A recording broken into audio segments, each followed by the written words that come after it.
Cambiamos de tema. En las últimas semanas, y en el marco de esta segunda ola de coronavirus que está transitando toda la Argentina, la ministra de Salud de la Nación, Carla Bisotti, lo que comentó es que es fundamental para disminuir la cantidad de contagios mantener una ventilación cruzada y constante. Pero ¿de qué hablamos cuando mencionamos la ventilación cruzada? Es lo que vamos a charlar a continuación con Mayra Collante. Ella es ingeniera del Nodo Epidemiológico de la Municipalidad de Paraná, a quien agradecemos por estos minutos. Muchas gracias. Inicialmente pensé que iba a ser la ingeniera de habilitaciones, pero 10 días después de entrar a trabajar se inició la pandemia, así que estoy en habilitaciones y un poco en todo lo que es el COES local, tratando de colaborar desde mi área del saber, que es ingeniería. En un contexto muy complicado, en donde es necesario poder identificar los ambientes en donde es necesaria este tipo de ventilación. Sí. Partamos de la base que el conocimiento sobre la enfermedad es el producto del estudio de un año y meses de que existe la enfermedad. Es decir, de la nada a un año y un par de meses saber las vías de transmisión. Ahora vamos a lo importante. Recién el 30 de abril de este año la OMS reconoció que los aerosoles son una vía de transmisión del virus. La CDC de Estados Unidos reconoció que la probabilidad de contagio por superficies es 1 en 10.000 y si acaso porque otros estudios hablan de 1 en 100.000.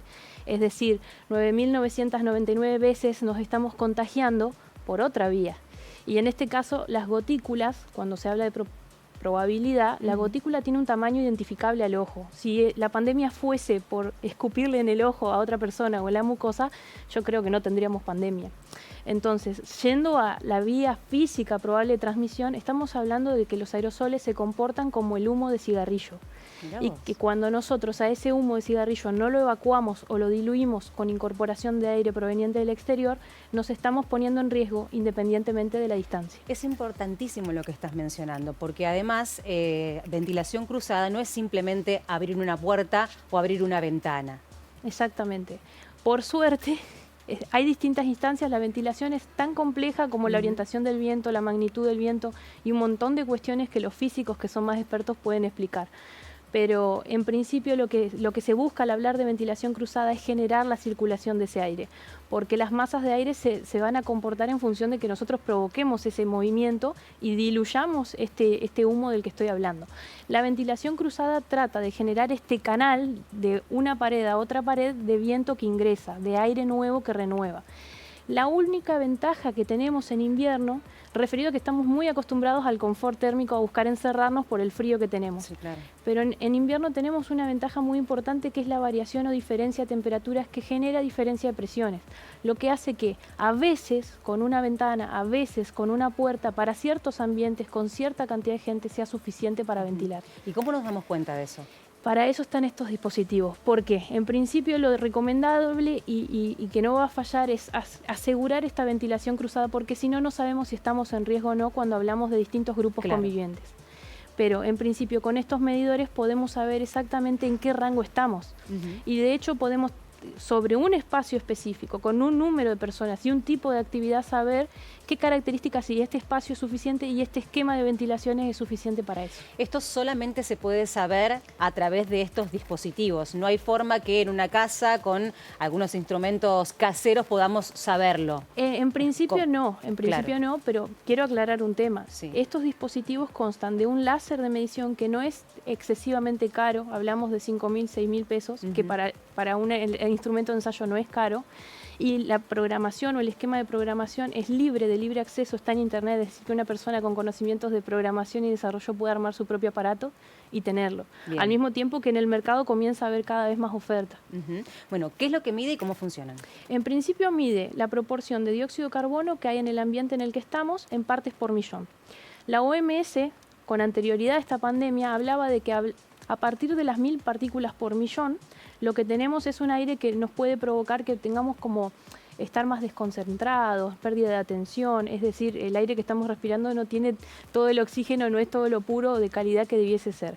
En la pandemia ya estamos empezando a hablar de un proporcional indirecto de riesgo de contagio de COVID, porque a partir de las 700 partes por millón sabemos que un 0,71% del aire que respiramos ya fue exhalado por alguien más. Con esa pauta estamos respirando el humo de otra persona. Y aumenta significativamente la probabilidad de contagio. Sí, de hecho se recomienda directamente no superar las 800 partes por millón, ¿sí?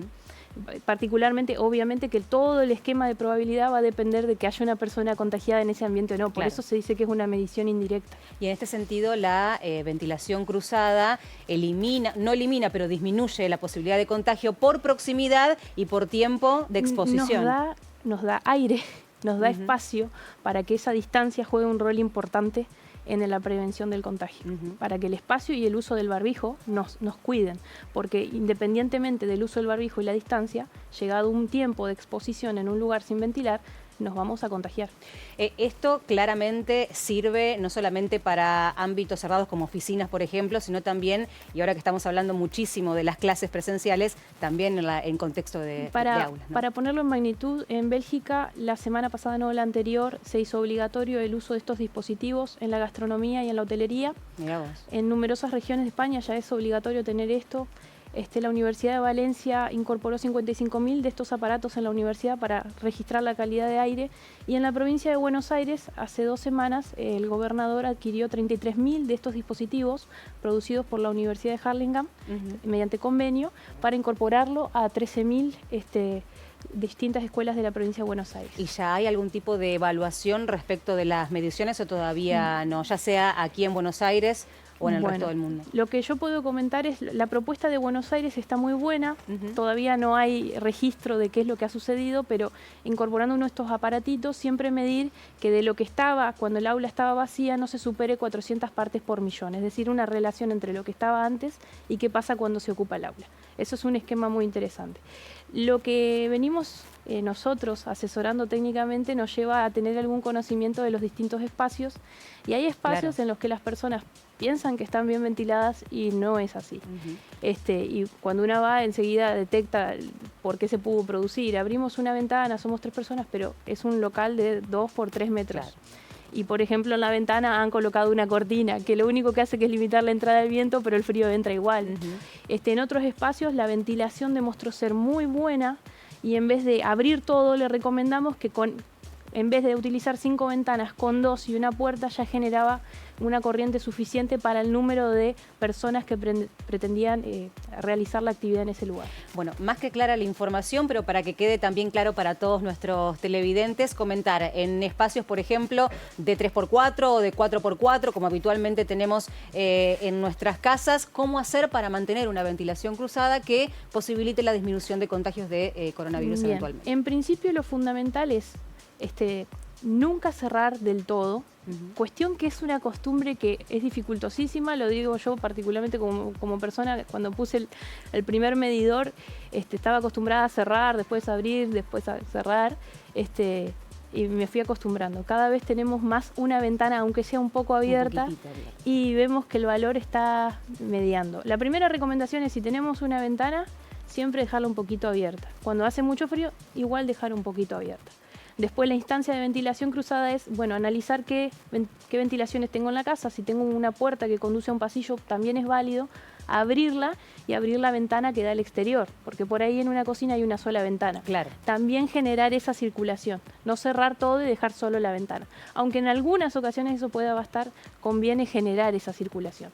Esa es la primera recomendación para los hogares. Pero bueno, en principio en cada espacio va a ser especial, porque depende de la superficie y después a continuación la altura del techo, depende del tamaño de la abertura. De particularidades, ¿no? Sí, propias. Sí. Mayra, muchísimas gracias por toda la información y por tu tiempo. A ustedes.